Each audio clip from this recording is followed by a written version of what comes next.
Hello and welcome to the National Press Club and to another edition of the Kalb Report, which is co-sponsored by the George Washington University, the Shorenstein Center on the Press, Politics, and Public Policy at Harvard, and the National Press Club.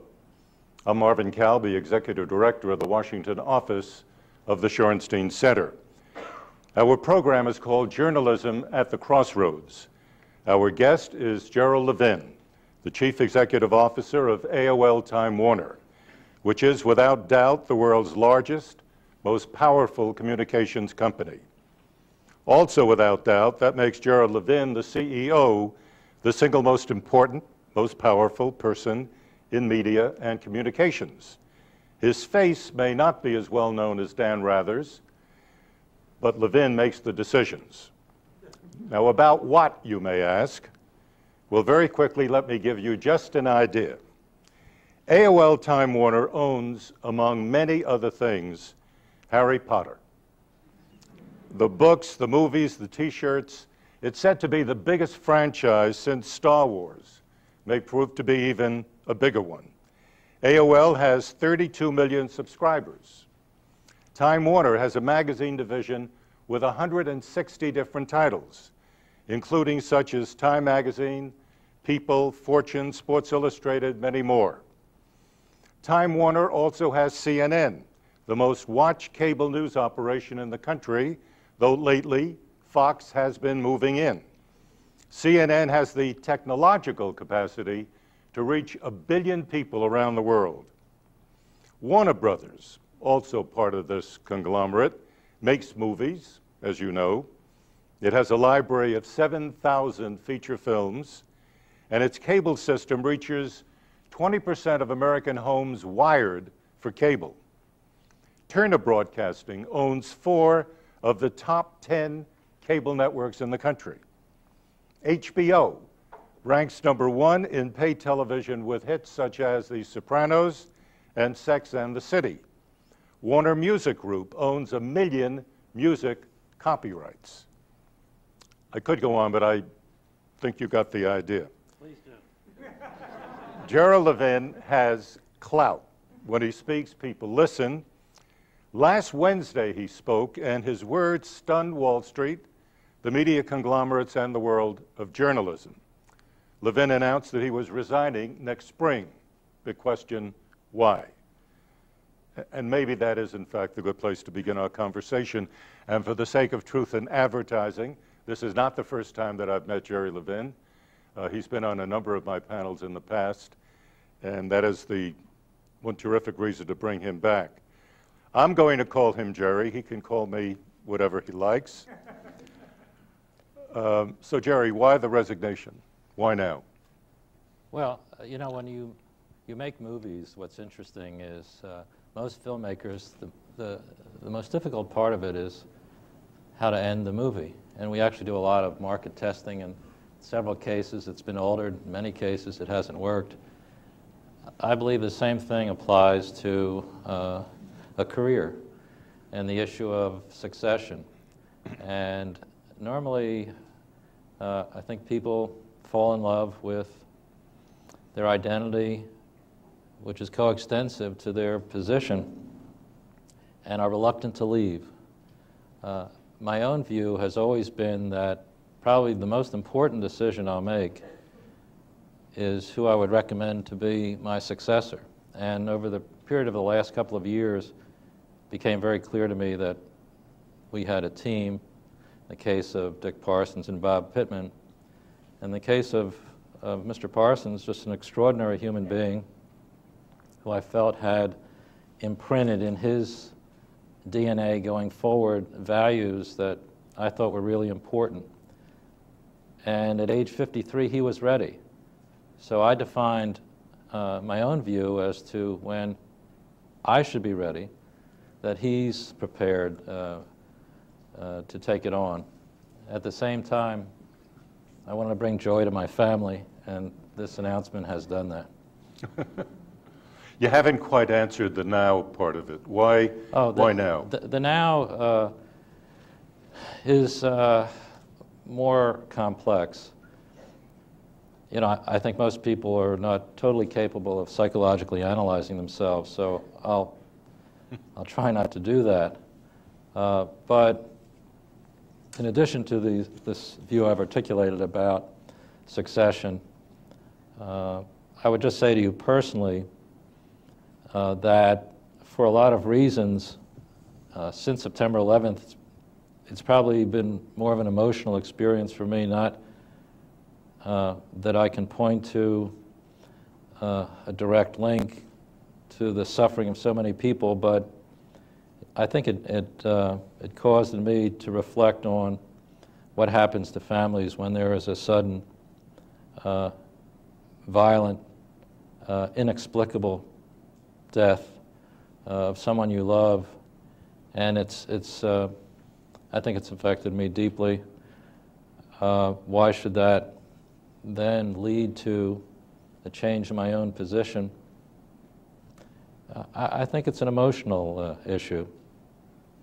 And when you see that through your company there's a lot that you can do to help out, to help the grieving process, to help the people in the city of New York, as well as those who perish at the Pentagon, you realize that, I'm sorry, this is such a long answer.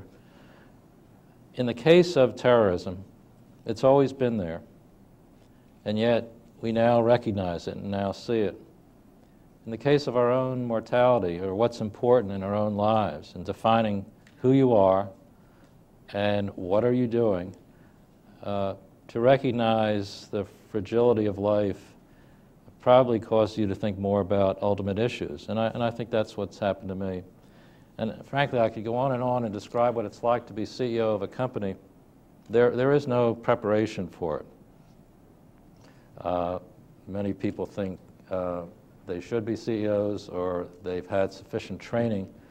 But to assume responsibility, not only for a company's fate and therefore servicing the shareholder community, but for the people in the company, and that's 92,000 in our case, and their families, or the families of shareholders, but now families in a broader society. That's an emotional response that never leaves you. And I think that was something that I felt was making it difficult for me to really concentrate on some things that I wanted to do and say. So it's to try and lift that emotional burden.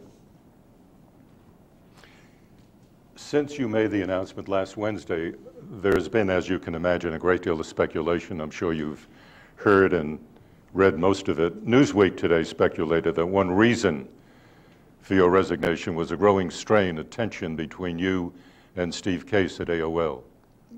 Any truth to that? Well, you know, there certainly has, and this is a good segue to talk about journalism. Very often, either, particularly I think CEOs or those who run companies, there's a tendency for either caricature, a little bit of a cliche, certainly kinds of mythology. And it's just hard to believe that someone in my position would walk away from this job at this particular time on the cusp of putting together two companies. And when I say the reason, it's not accepted at face value because there's always an assumption that there's an agenda. The intensely personal reason as to why I chose this time relates to a provision I put in my contract at the time of the death of my son, when I wondered whether I should really continue at the company. And the first time that I could exercise that provision was right now.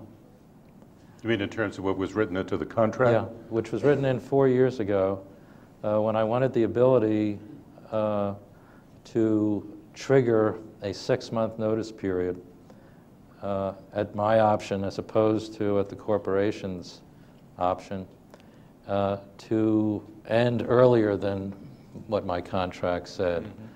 And as kind of a testimonial to that event, This was the first occasion I had to do it, and I did it. And I also thought it was appropriate to have the 6 months run until our annual meeting in May. It's as simple as that. And there isn't any other agenda other than the fact that we do have someone who can succeed me. Jerry, an interview that you did with Ken Oleta for the New Yorker magazine, which was published, I believe, at the end of October, has a line in there, and I assume you did this at some point in October with Oleta. There's a line in there that there was, quote, no defined timetable for succession, and that you had, at the time you spoke to Oleta, no plan to leave any time soon, quote unquote. Now you're telling us about this clause which you wanted to trigger at this time, but that phrase to Oleta would suggest that something might have arisen within the last month to have triggered your action. Well, first of all, as you know, Marvin, the New Yorker has a long lead time. The interview with Ken Oleta was done over the summer. Oh, I see. And there was no subsequent conversation at all. Secondly, okay, thank you. Secondly, it's important in talking about when you might begin to think about retirement that you don't make it crystal clear, because what I've observed in other companies is that when you make a fairly significant announcement and then set up some kind of competition amongst people within the company, it breeds a lot of tension. And so I thought it would be good to surprise at least the external world with this announcement. Probably if you would check an interview with David Frost last May, I think it was, he asked me, well, when are you going to retire? He was the first person to ask me that. And my answer was, you know, you have three options. Either you die, you get fired, or you retire. Two of those options I don't care for. And so I said, I'm going to retire because, unlike some others in the media world, and I didn't name names, although I think I actually did, some of the older demographic in our business, that you wouldn't have to carry me out. So I at least established the principle, and interestingly, I did get a lot of questions that week about, well, are you thinking of retiring? And I just put it aside for the moment. So I think that's the reason. But I had very much intended to do this if we found someone who I thought could run the company. And that's Parsons. Dick Parsons, together with Bob Pittman, yes, working with Steve Case.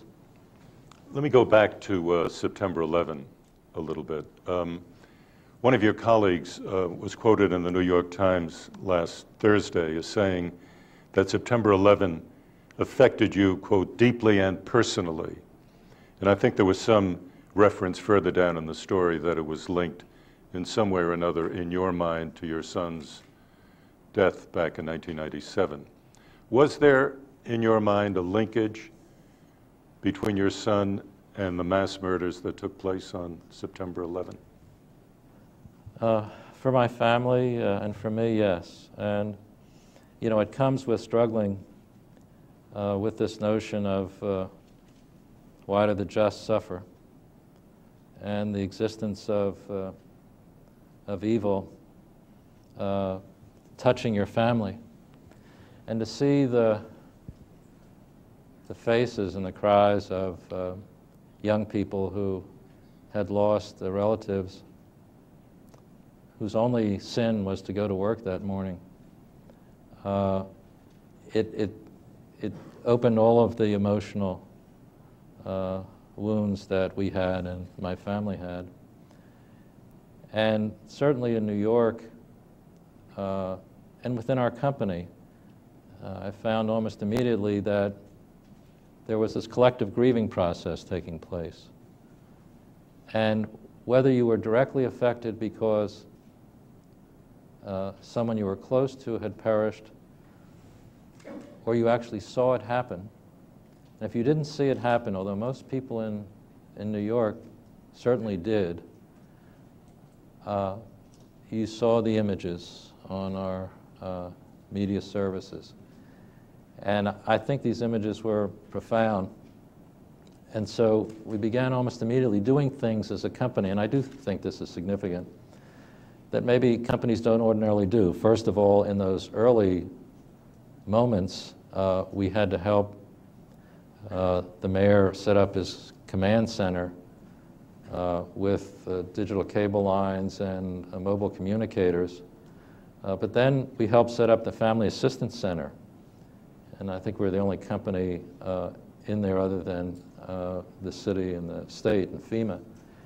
And increasingly, our own people became volunteers to work with the families who were coming in there. And almost every week, we would send out emails to the company. I would go around visiting, and it was like conducting a ministry, except here there were no historical parallels. There really was nothing in anybody's experience. You know, history is usually our teacher. But here there was nothing so extraordinary. And, you know, any kind of normal psychological assistance, I think was beyond that also. So it required a form of compassion and understanding and hugging and coming together that maybe you don't associate with certainly CEOs or within companies. And increasingly, and you look at it philosophically, what was happening, the company had always been there, doing certain things that were performing substantial public services. So the line between what a government does and what a company does was blurred. As I indicated, you know, helping out even to this day, and more recently, assuming the role of security, which we had always assumed was a governmental function. And I don't just mean physical security or redundancy, and although our networks now, I think, are increasingly understood to be rather important in the war on terrorism, but a form of psychological security. And then finally, if we ever needed an object lesson of what the role of journalism is, it's now. Because, you know, just compare what was occupying all of us a year ago, or subjects you covered in your book, to now the ultimacy of providing insight and understanding so that people can relate to what's happening. It's very clear that what's happening around the world directly affects all of us. So the importance of informing, the practice of journalism became even more apparent. I want to talk much more about that very point, but I want to clear up just one thing here. You said, with respect to September 11 again, that our entire society has begun to doubt itself, question its values, perhaps seek the false security of withdrawal and retreat. What did you mean by that? I think if you go on wherever I said that, I then said, we can't hide from what's happened. That's right. That in fact, if you can't explain the evil, then what you do to reaffirm our own sense of values, and that those values will prevail, is to rise up and rail against that. Do everything you can to fight it, but not only in the sense that our government is leading the country today, but also with respect to our culture, our heritage, the things that are important. We sent around a quote, and actually Dick Parsons did this, quote from C.S. Lewis from 1939, right at the onset of actually the invasion of Poland, which is right around the time I was born.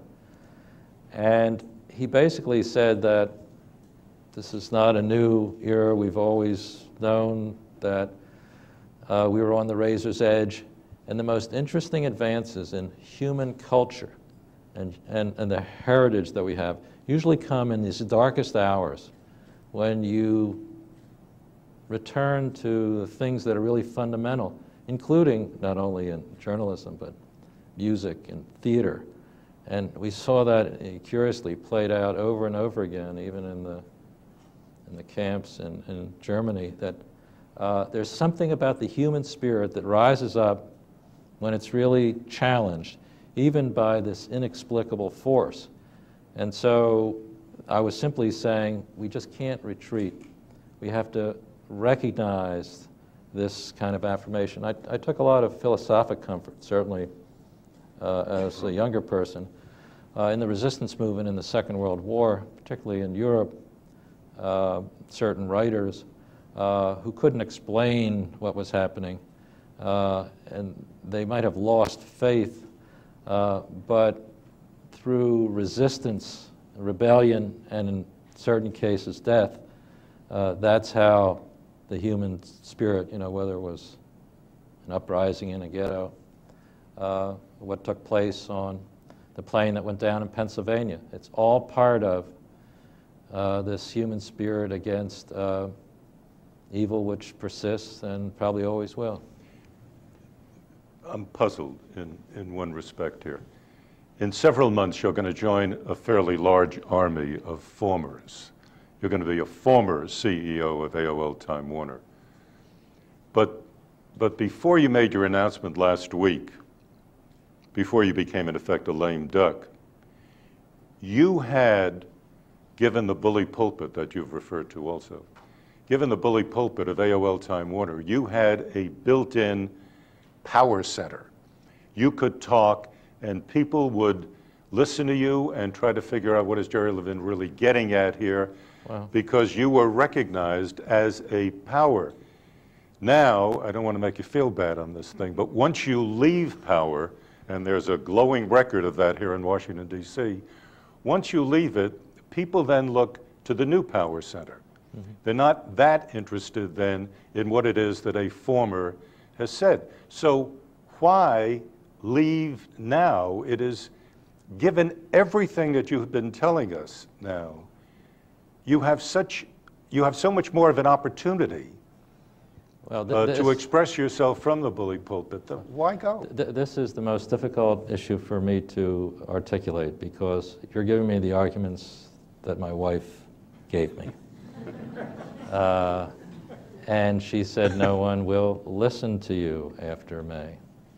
And I've wrestled with this. It is certainly true that one of the reasons I've been so intense about this issue for quite some time, certainly as it relates to the nobility of my own family, my son, and also built into the genetic structure of the company. Harry Luce, in his will, said that Time, Inc. should be run in the public interest as well as the interest of shareholders. Right. I grew up with that. Increasingly, I do believe that the dividing line between government, nonprofits, the educational world, and the private sector needs to be altered. That in fact, we should reorient the kinds of people we'd like to be CEOs. We probably should renovate the financial system so that you not only deliver a return to shareholders, because that's absolutely the infrastructure that's necessary to provide the capacity to do all these things, but who has a lock on defining the public interest? Particularly in Washington, we deal with that all the time. We have an executive, legislative, and there's a regulatory branch, there's a judicial branch. I believe that we should look more to the private sector, and we should assume certain responsibilities, particularly in journalism. And so I've been speaking out on that, including to the financial community. And yes, people are listening because I am the CEO, but there's a tension there because the only way I can say it is the integrity of those ideas, for me, even if no one will listen afterwards, probably more important to me to that it should come from me, because that's really who I am, and not because I am using, to a certain extent, exploiting the platform that I have. It's something called AOL Time Warner, you know, the most powerful media and entertainment company in the world. It also, I think it's a check on your own identity, because if you believe that someone is answering your calls or meeting with you because of the force of your personality, you should better check that at the door. It's because of who I represent, and I do represent CNN and Time and HBO and lots of these things, Harry Potter, don't forget Lord of the Rings. So it's a very difficult thing to articulate, but I feel I need to have my own integrity. And these ideas really are important to me. And independent of your position. Yes, and they have to come from me. Okay. Because so often what happens is, you know, you really do lose your identity. You lose a lot of other things too, I believe, in the process. From another corporate suit. You do become a corporate suit. I mean, I basically write memos and corporate emails. And that's what I meant. You know, there's not a lot of aesthetics involved in that. Or, you know, you live a life that's definitely 24/7. And I think you miss a certain number of things. And it's nice to recall that before, you know, I guess the other way of saying it is, since I've been a fairly young person, I've always had a title. I ran a company for a man named David Lilienthal, who, by the way, also believed that companies should be operated for the public good. I learned that then. We trained Peace Corps volunteers in the 60s. We did a lot of economic development projects around the world. We received a project from Lyndon Johnson to plan for the redevelopment of the Mekong River Delta after we were going to win the war in Vietnam. Mm-hmm. So, you know, I have that, and I was the chief operating officer of a company. That's the way people viewed me when I would travel around. Well, before all that started, I was a student at Haverford College. I had a certain worldview, a certain sense of values. I'd actually like to return not to the campus, but to that person, because that person was probably responsible for most of what I did subsequently, but I took on different layers of identity. You know, this is really a sidebar, wild, not relevant thought, but, you know, the oral tradition, as exemplified by Homer, the way you would communicate an individual, you used an epithet. So in the Iliad and the Odyssey, you know, there's one phrase, Marvin of the noble voice. And that's the phrase that would constantly be repeated, and because the oral tradition required this constant repetition. Well, what happens over a period of time, these business epithets, and I use the word broadly, are applied to you. Indeed, a whole form of caricature appears, particularly for those who don't fact check and do their sourcing properly.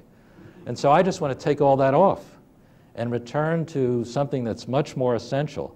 If it means no one will listen, then that's the risk I take. But I'll be much truer to myself. This is a very hard thing to explain to anybody, and certainly I don't think most people who, certainly in the financial press, buy it. There must be something else going on. Yeah, well, let's buy it, and and move on to something you've already gotten to, but not in enough detail for me. Help us understand the pursuit of corporate profit over just about everything else in the world of journalism these days. You yourself have been quoted as saying, "I'm a hawk on margins," meaning profit margins. That means up, up, and away. And I'm told by colleagues of yours that you've been this way from the beginning. This is not a new thing. And yet you've also been quoted as saying, much more recently, that AOL Time Warner executives should, quote, have a higher order of priority than simply delivering a return to the stockholders, that you've got a public trust, as you said. Now, Are you suggesting thereby that some of the executives at Time Warner AOL do not have that as a higher priority, that they are simply intent on delivering this return to the stockholders, that you yourself are a hawk on the margins? What? I'm having trouble understanding your philosophical explanation of your decision to move with the continuing reality of this hawk, I don't overuse that term, but the idea that profit margins are absolutely essential, and the higher the better. Well, the infrastructure for a company relates to its financial performance. That's where the that's where the resources come from. And actually, I do believe that that discipline is very important. I would compare and contrast, and I don't mean this in a pejorative sense, the operation of a government or a government agency or of a nonprofit organization, where you don't have the discipline of that financial performance, which causes allocation of resources, meeting objectives that provide the resources to be reinvested. That and here's where I don't see the tension, whereas others do. What it breeds is a form of decision-making that is sufficiently precise and takes into account lots of competing objectives that I think is helpful in also the public policy area. So your first order of business is to make sure that there is a sufficient return so that shareholders are investing. So by the way, they and their families are doing okay, even if they're institutions. And that provides the foundation now to do certain things. So what are those things? No, but Jerry, excuse me, but there is a balance between a pursuit of profit, say at a level of 20% a year, or even 30% a year, or let us say 15% a year, knowing that you could get the 30, but you go for 15 so that you could take the extra 15 and invest it, for example, in news. No, Marvin, I used one phrase called allocation of resources. Right. And that's the key. For example, I have said, as it relates to CNN and Time, and now New York One, our local news services, and to a certain extent that part of AOL that delivers the news, that we will spend what it takes. Yes. The reason I can say that is, let's take each example. At Time Incorporated, we have something called People magazine. It's the most profitable magazine in the world, by far. So there are attendant magazines. The same thing is true of Sports Illustrated. And, that Time's news gathering can command the resources that it requires, because I know we're going to make money over here. We have something called CNN. Well, there's TNT and TBS. There's the Cartoon Network, the fastest growing, actually, network on cable. So that the worldwide news gathering of CNN will, in a sense, be preserved and protected. So that's one way of making the balance. The other way is to also indicate to people in the company, because I believe this, see, where's the connection with Wall Street? Everything I've said probably doesn't really resonate with Wall Street. But here's where the connection can be made. I believe to have a committed workforce, it's helpful for them to understand that the things that they want to do to achieve some meaning aren't done outside the company, aren't just done with philanthropy, but are actually done right in the center of what they do, that there are values being expressed, and that they will obviously want to make a paycheck, but they will be more committed to that organization because of that, and therefore that will result in better performance. That's the one connection, I think, for the financial community that I can make, and I believe it's the case. And the issue for me is, does that only apply to media companies? Because obviously we're not in the business of widgets or furniture making. We affect you know, in our case, we affect the minds and hearts of people around the world every minute of every day. So, but I still believe this should apply to a widget corporation. And I fully understand that and sympathize with it. What I'm trying to get a little more deeply into is this balance between profit and the public trust and the public service that you talk about. I mean, for example, last week CNN felt the need to let 31 news people go. At the beginning of this year, CNN bought out about 500 people, and at that time said that the bloodletting was over. But then there is this minor, except to the 31 people involved, they were let go. AOL in August, let's go 1,200 people. You talked about Time Magazine a moment ago. It cut its research library. That research library, I know an awful lot of Time reporters who've lived on that, well, and that was a matter of great concern. It couldn't have cost that much to keep it. Let me start. Let's start with the research library, because I've used it my entire career at Time. We had a clip library. It was literally clips. You would get the file, and I loved it. We now have all of this automated. But some people like clips. I mean, really, just because... No, the same, all of the data that was in that library is now available online. And rather than having a central corporate clipping service, Time Magazine, People Magazine, Fortune Magazine, Sports Illustrated all have access to probably the finest online library in the world. We also have 20 million photographs in the Time and Life building that are fully cataloged and have the most interesting kind of taxonomy so that you can kind of go in and get them. So that's, believe me, I would never witness, since I've been using it most of my career.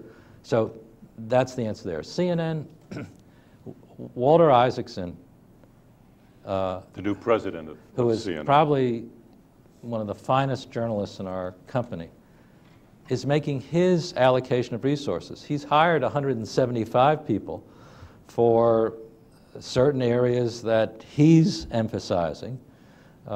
Examples are Aaron Brown's show or Paul Azan's show. And I want to ask you about. And he's deciding that there are other areas that in his journalistic judgment, not financial judgment, so he's actually hired more people.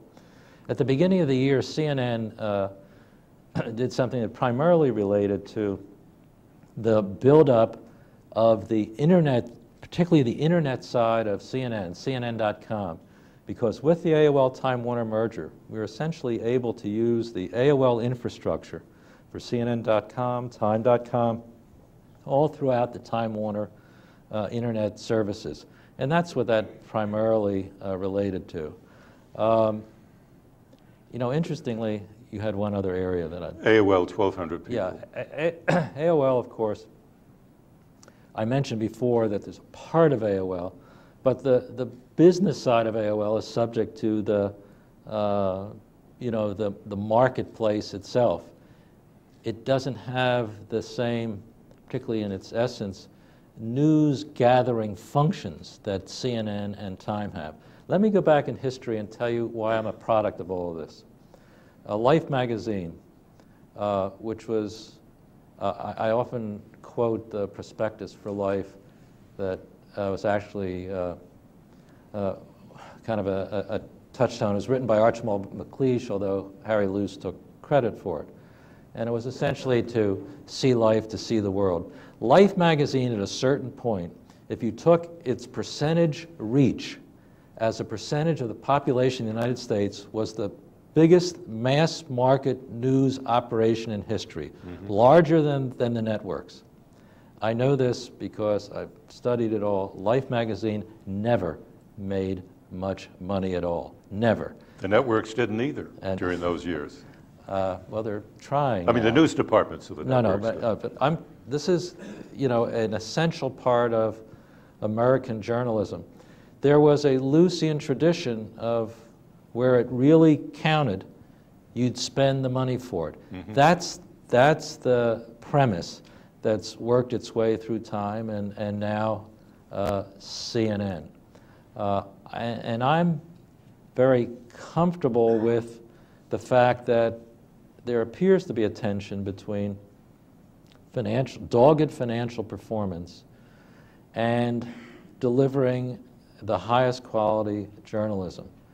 And I think those who can solve that equation will do better than a form of organization that's totally publicly supported, that is, doesn't have the profit motive.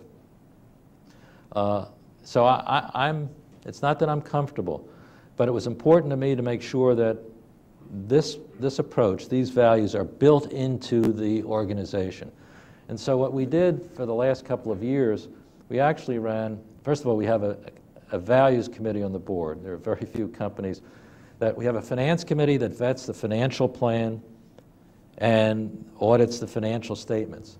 We have a values committee that's still working its way through what it is, but is to vet the value creation. I mean, we use that phrase in Wall Street, value creation. It uses the word values. So we've run 1,000 or 1,200 people through a little values seminar.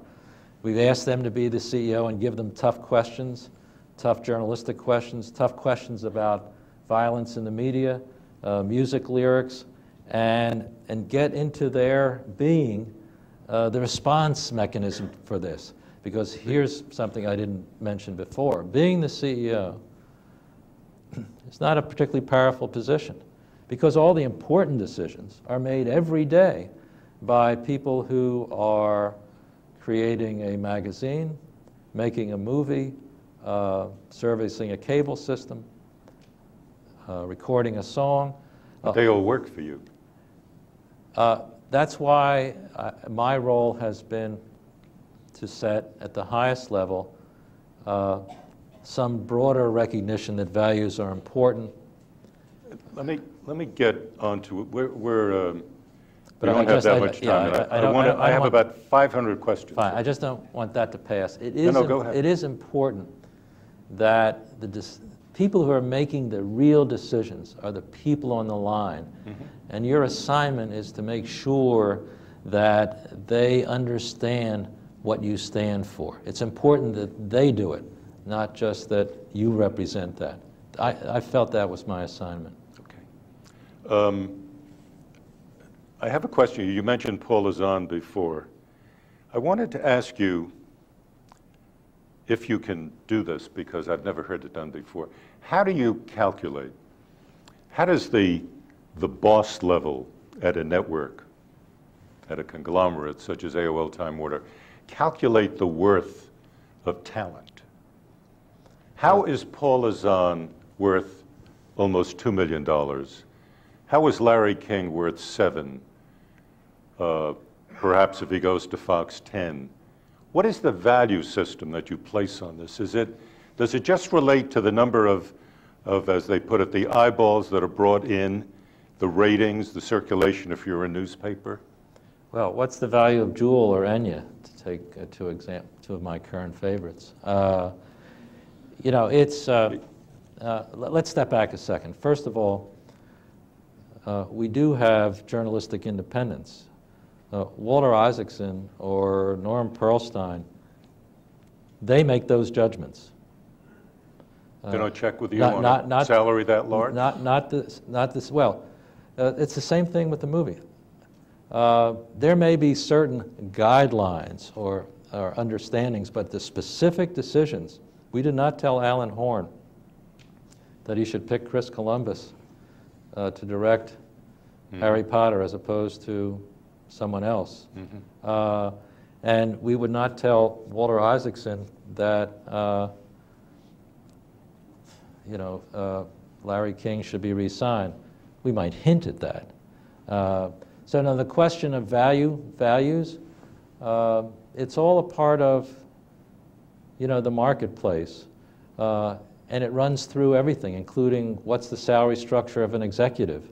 And it's based on what the competitive set, what that person might be paid on the open market, and what value is being brought in. It's not just a question of ratings. We use the word franchise a lot.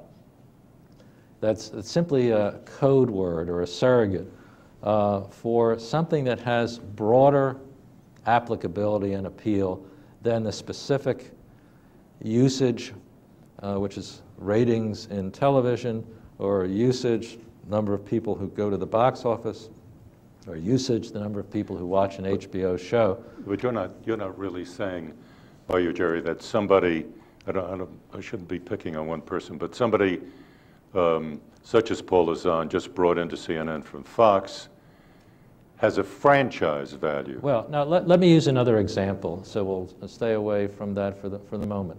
I'll take a CNN example, Lou Dobbs. Right. Lou Dobbs has a financial news show. It's been broadened to include general news.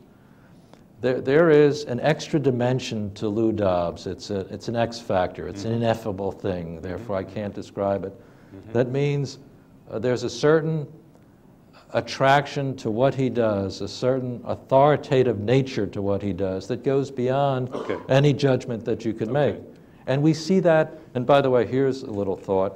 The fact that we have journalism and entertainment and all these things in the same company, are they even related? I do see a continuum of the magic of creativity that they all possess, that there's something truly marvelous that is worthy of enormous respect in the human creation. In one case, it may be storytelling out here in the form of a music lyric or a movie, and back here it's a magazine story, or it's a piece on CNN. But it comes out of this kind of creative wellspring. And from a management point of view, you asked a question about value, we're very comfortable with those values. Whereas if you were running a packaged goods company, you might feel very differently about it. So, and by the way, there is a relationship to our values and not just our financial values, because if you respect that creative process, and what's the most amazing thing, it's like sausage making, when you actually see it, it's all these human foibles, and then at the end, it's just the most amazing thing. Let me get to, in a sense, forward, but reaching back at the same time to September 11 and your views about that. Before September 11, CNN was doing Gary Condit most of the summer. Not just CNN, by the way, all of the cable operations, and many of them that are not cable.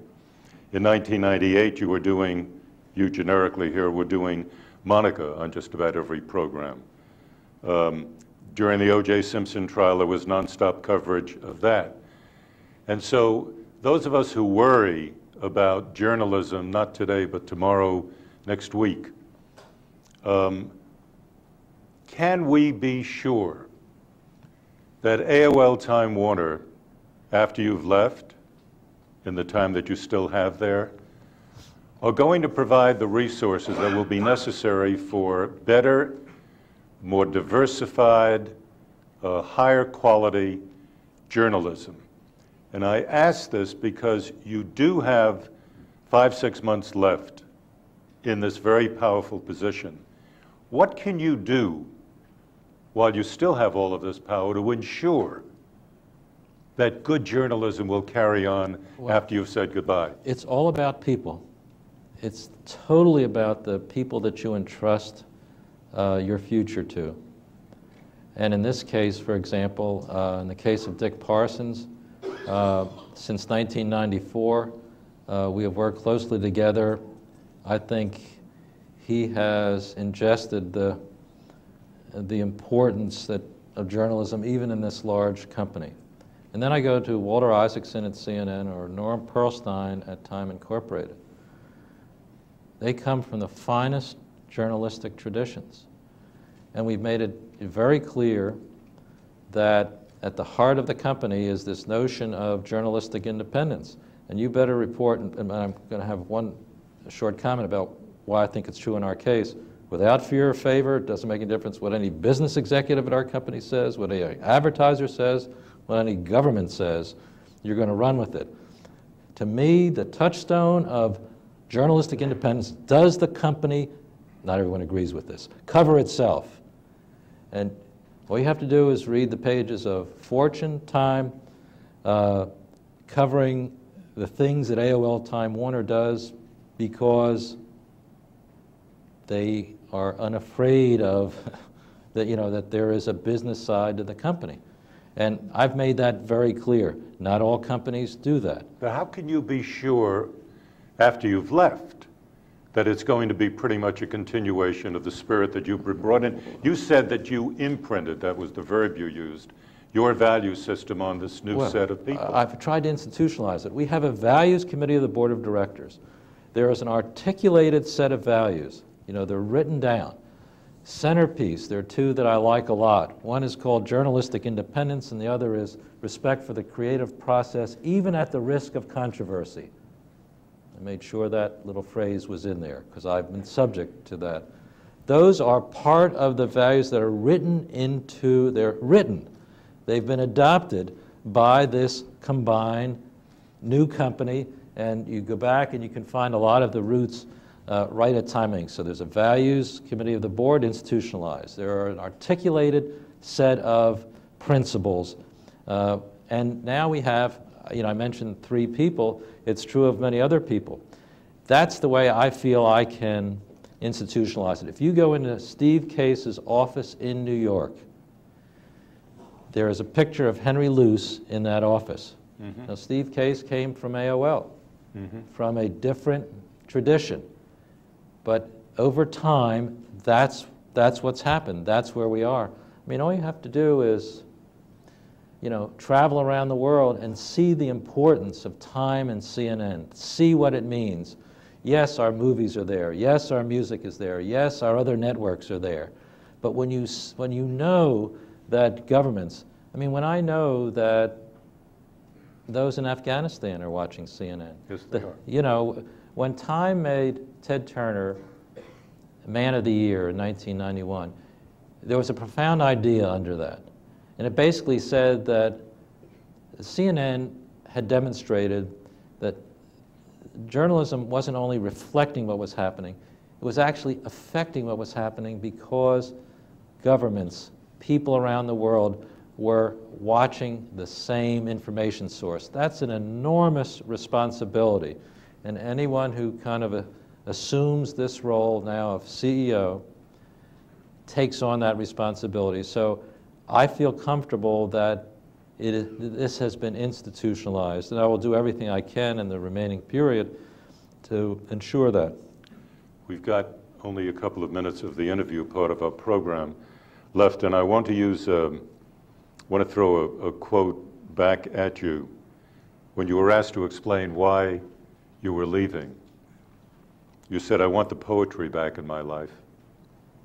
That's a large word, not life, poetry. What did you mean by the poetry? Well, the next day I went to a board that I'm on, the stock exchange, and most people came up and asked me for my book of poems, which is not what I meant, although I have written poetry before I became CEO. It's essentially a metaphor for all those things that are emotional, are aesthetic, that because of the requirements of the job or the assignment, you almost have to put aside. This is now a terrible... You can't be both at the same time. Here's a terrible thing to say. I love the movies. I've always loved the movies. I can't watch a movie now because I know either we made it, I know who made it, I know what it cost, I just know the intricacies of the movie business. So, that's what I meant. And to return to that aesthetic appreciation for its own sake. Now, I do acknowledge and get teary, as a matter of fact, when I see and experience all the things that we do, but it's always in the context of their competitive performance. And fortunately or unfortunately, since we are in the business of book publishing, television, movies, music, the internet, HBO, almost, I'm surrounded by everything that we do. And so I can't just step back and let it kind of roll over me. Or also view or watch things that maybe we didn't make. You know, there may be some good things out there. Is there in that way, Jerry, a kind of repudiation of the corporate suit decades of your life? It's not a repudiation. It's just that I've done what I think is important during that period, but to a certain extent, it's not that it wasn't the real me, but now I go back to the caricatures that build up, or the expectations that you were supposed to meet. You know, it's like we all occupy roles. You're a father, you're a daughter, you're a CEO. You walk into a room, and that's the expectation. And you fulfill that role. So, you know, it's not that I didn't like it or necessarily that I want to just get rid of it, but I want to take it off because I think there is something that's more essential that I would like to return to. The New York Times last week sort of encapsulated your career, and they said it had to do with two mergers, the one for CNN and the one at AOL. You think that's a fair description? No, because you know, the November the 8th, 1972, a young person got on television and said, "Welcome to a network called Home Box Office to 350 people in Wilkes-Barre, Pennsylvania." You know, that was a stunning thing, just to work on that. To bring Warner, you know, if I could go over and over again. We brought Warner Brothers into the company, and so for the board, and each time not everyone agreed with doing these things, so I played a little reel, and you know, you saw Casablanca and all these wonderful films, and I'm basically getting teary, and at the end, you know, we went on to the next subject in the board meeting, and you know, there was no emotional appreciation that something truly dramatic had just taken place. So I felt the same way about CNN. My thanks go once again to the Knight Foundation for supporting this series and to C-SPAN for carrying it into so many homes across the country. My thanks as well to the National Press Club, the George Washington University, and the Shorenstein Center at Harvard, which are all the co-sponsors of the Kalb Report. And most especially tonight, my thanks go to Jerry Levin for taking the time to be with us, for answering all of the questions. We wish you a happy new life as you discard your corporate suit. You've already done that. Right. And become, in your words, a real human being, which I think you have always been. So I want to thank you all for coming. I'm Marvin Kalb. Good night and good luck.